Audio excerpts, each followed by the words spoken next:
Magandang araw. Sa video na ito, tatalakayin natin ang malaking balita tungkol sa pagkawala ni Malonzo sa Ginebra at ang mga posibleng kapalit na nasa radar na yon ng team. Matapos ang desisyon ni Malonzo na maglaro sa Japan B-League, nabawasan ang depth at frontline presence ng Ginebra. Isang malaking kawalan nito sa team, lalo na't kilala si Malonzo sa kanyang leadership, defensive effort at veteran presence sa loob ng court.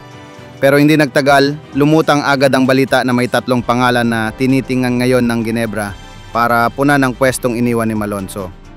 Lahat sila ay may kanya-kanyang strengths na maaari magdala ng bagong energy at dynamics sa team. Kung ang pangalan sa radar ng Ginebra ay si Mikey Williams, pamakailan lang ay tinanggihan niyang offer sa kanya ng Converge, kaya maraming fans at analysts ang nagtaka kung saan siya papunta. Ngayon na isa siya sa mga posibleng target ng Ginebra. Alam ng marami kung gaano kahusay si Mikey pagdating sa scoring. May kakayahan siya lumika ng sarili niyang tira, may shooting range, at kayang umuko ng responsibilidad sa crunch time. Kung mapunta siya sa Ginebra, malaking tulong ito lalo na sa backcourt.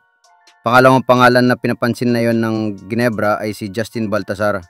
Kasalukuyan siya nasa Converge, pero may mga ulat na maaaring maalipat siya sa ibang team kung magkaroon ng tamang offer.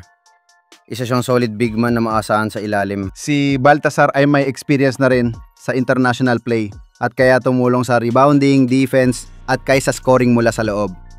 Kung sakaling makuha siya ng Ginebra, mapupunan agad ang frontline spot na naiwan ni Malonzo.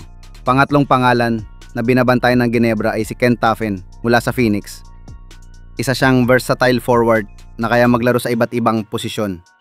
Hindi man siya flashy player, consistent at reliable siya sa kung anong role ang ibigay sa kanya.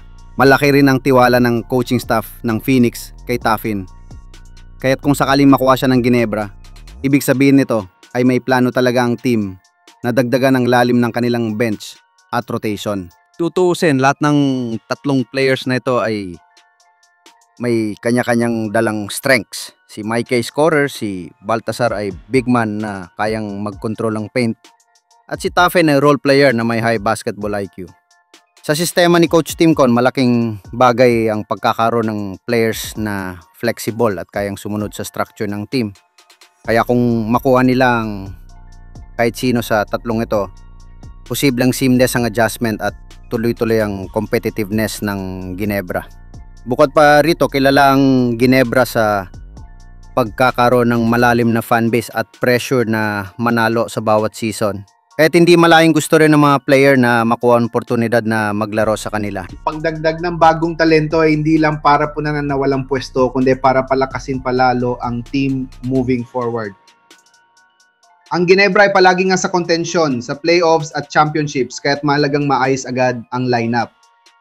Kung si Mikey man ang makuha, siguradong babagay siya sa fast-paced offense.